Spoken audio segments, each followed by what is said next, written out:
अखिलेश यादव कह रहे हैं कि भैया भाजपाइयों ने इतने पाप किए हैं कि जनता उन्हें माफ़ नहीं करने वाली है और यहाँ वो खुद माफ़ी मंगवा रहे हैं। क्या कहेंगे? अखिलेश यादव ये कह रहे हैं कि अब जो अहंकार है वही बीजेपी की सरकार गिराने वाला है। अखिलेश यादव को तो जवाब जनता 2017 से दे रही है। 2017 में जवाब दिया जनता ने, कुर्सी से बाहर हो गई पूरी सपा, और 2022 में भी जवाब दिया जनता ने। योगी जी को आशीर्वाद दिया और दूसरी बार भारतीय जनता पार्टी की सरकार बनी। इस बार भी अखिलेश यादव यदि गुमराह हुए हैं, भटके हुए हैं, तो इस बार भी 27 में जनता उन्हें जवाब देने जा रही है कि यहाँ सपा की आवश्यकता नहीं है, यहाँ राष्ट्रद्रोहियों की आवश्यकता नहीं है, यहाँ धर्मद्रोहियों की आवश्यकता नहीं है, अवसरवादियों की आवश्यकता नहीं है, टोपी लगा के नमाज पढ़ने के वालों की आवश्यकता नहीं है। जब वोट की राजनीति करनी हो तो तुम राम राम चिल्लाओ, और जब राम का काम करना हो तो तुम टोपी लगा के नमाज पढ़ने जाओ। ये नहीं चलने वाला है उत्तर प्रदेश और भारत में। जनता ने 17 में जवाब दिया, 22 में जवाब दिया और फिर 27 में जवाब दे करके सपा को यहां से साफ करने वाली है। और 29 में इस भारत से एनडी गठबंधन खत्म होगा। जो राम का रहेगा वही भारत में रहने वाला है, जो सनातन का रहेगा वही भारत में रहने वाला है। यहाँ राष्ट्रद्रोही नहीं रहने वाले हैं मेरे मित्र। यह मैं आपसे कहना चाहता हूं और आपके चैनल के माध्यम से सपा, बसपा, कांग्रेस और एनडी गठबंधन को संदेश देने वाला हूं। जय सिया राम।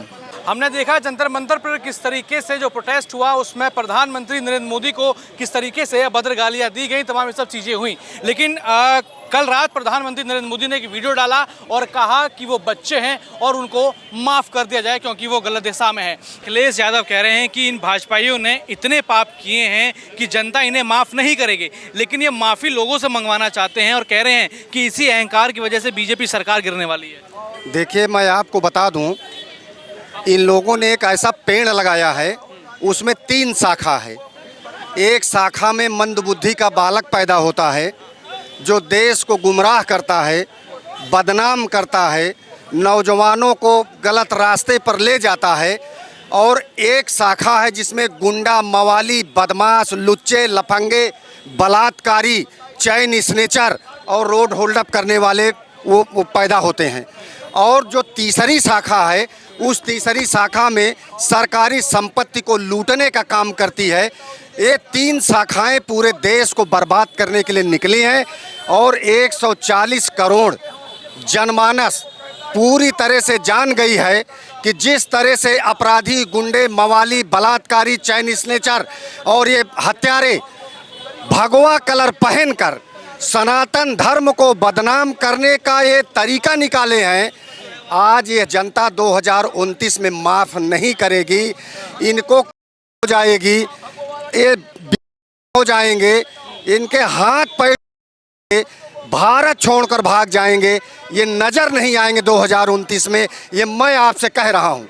अखिलेश यादव कह रहे हैं बीजेपी के खिलाफ बड़ा आक्रोश है जनता में, बड़ा क्रोध है जनता में, और जनता जब अपने विचार प्रकट करती है तो उनको परेशान किया जाता है। अखिलेश यादव जी, पहले तो ये बताएं कि जनता है कहाँ। वो अपने आप को जनता कह लें, अपने आप 10-20 लोगों को पब्लिक कह लें। अखिलेश यादव अगर सही होते ना, सही से राजनीतिज्ञ होते, तो जितने यादव समाजवादी पार्टी में हैं उससे 10 गुना ज़्यादा यादव भारतीय जनता पार्टी में हैं। वो क्या राजनीति करेंगे? ये भारतीय जनता पार्टी नरेंद्र मोदी और पूज्य महाराज जी के नाखून के बराबर नहीं है। ये क्या राजनीति करेंगे? ये भला ये जिस कुल में पैदा हुए हैं उस कुल को ये अपना संभाल लेते, ये दूसरे जात बिरादरी को ये क्या रोक लेंगे? दम नहीं है। और अभी ये राजनीति सीखें भारतीय जनता पार्टी से।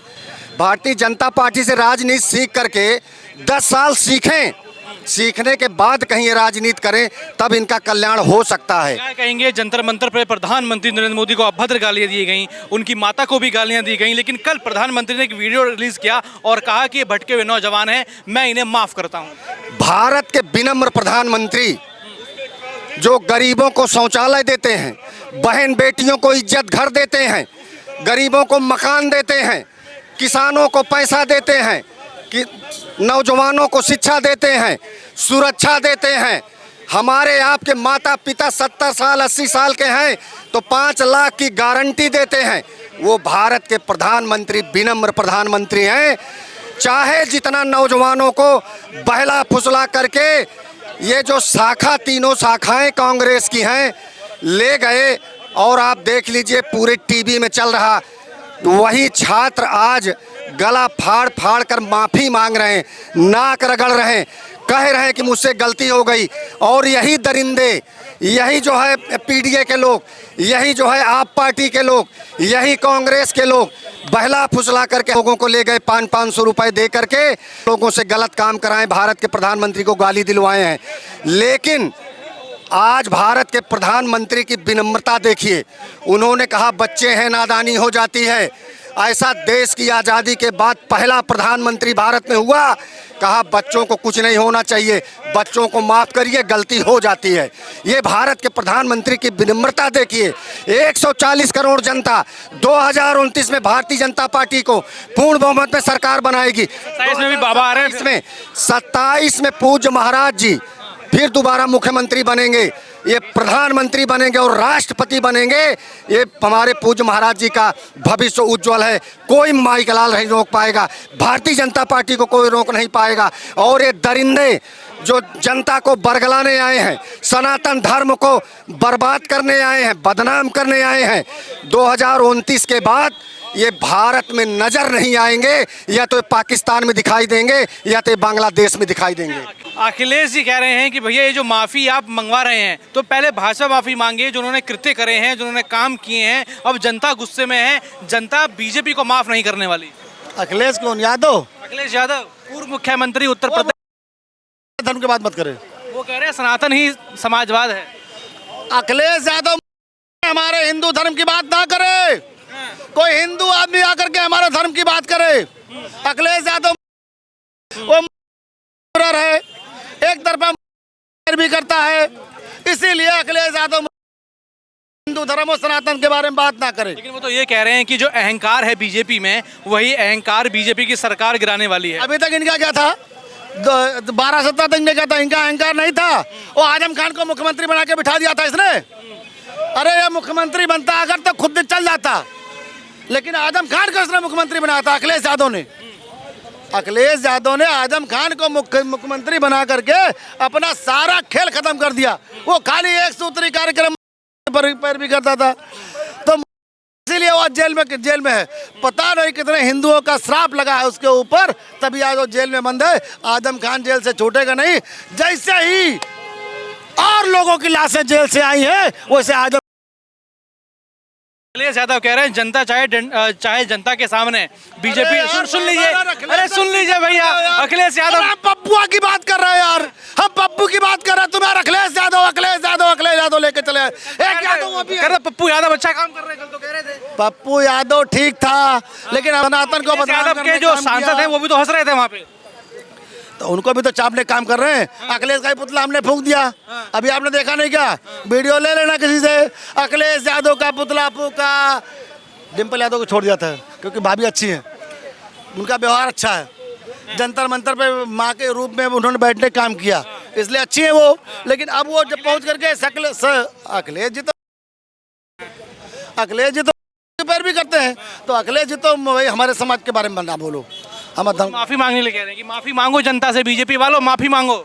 अच्छा, पप्पू यादव को ले करके जो पहुंच गए, ये अखिलेश यादव की रणनीति थी कि लोकसभा के मंदिर पर इसको बैठ करके अपमानित करने काम करो। जो भगवा का अपमान करेगा वो बर्दाश्त नहीं होगा, उसको हम लोग करेंगे।